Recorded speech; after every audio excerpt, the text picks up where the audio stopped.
Ka jingpule na ka kitab jingpen pau ka dandong ka pakat sau kad khod iwe hadu san.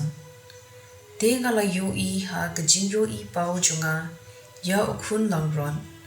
Ula yeng halor ulum ziyon bat la don ringkat bat u shispa saupo sau hajar ngon ki ba la don ya ka kerteng jungu bat ya ka kerteng ukpa jungu. Ba la tho ha ki shilang mat chungki.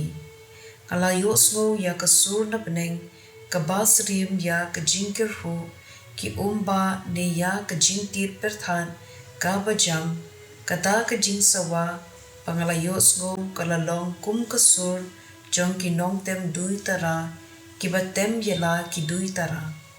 Ki la ya rwai ka jing rwai batem mai hakmat ka khen hakmat ki sau jin thao be im pat ki temmen ki san. Ya kadi ka jing rwai omdan banang lai tang ki shispa sau po sau hajar ngon ya ki ba la siuspa na ka perthei. Ki long ki briu ki ba om shem pen bit tingit yalade pat ki kenthei. Ki long ki soti pat ki bod ya ukun lambron kat shaba uleng. Ya ki la siuspa kum ki so ningkong jong ukun benriu na ka benta ublei bat ukun lambron. Hakir myang shintur jungki om lab jing shukor ta shisha ki long ki baklem tho bria ka ktien jong utrai. Kasam arpusau kad khod iwe hadu Henryu.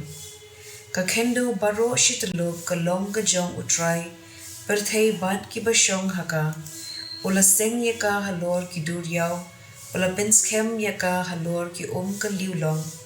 Manu ben kiu ya ulum utrai manu ben yeng ha ka jaka kentang jungu tang u bukhuit ka perkhan bat ka kam ubam ju mane ya ki Blei thala bat ubam ju smai shukor une unyo jingker khu na utrai bat ka bainong na ublei nong pen im kumne ka pateng ben riu jong ki bawat ya u ki bawat ya ka khmat ublei u Jacob zela. Ka jingpule na ka gospel u Lukas bukhut klendong ka ba arfu wei ka khod iwe hadu sau. U Jisu ula khmit bat ula yo I ya ki barius pa ba ki ya no jin ais ngobha ha ka jingkan show jong ka temple. Ula yo I ru ka wei ka riu kan thei ka badug ka ba no atli ki pesa. Ula ong nga ong hapi ba ka ne ka riu kan thei ka badug ka la no khampalan bandia ki wei pat baro na ba ki wei pat kel terwa ki jin ais ngobha na ka jing pa hu jong ki henrei maka la ka dok ka la ai baro kat ba ka don ban im ka gospel jong utrai.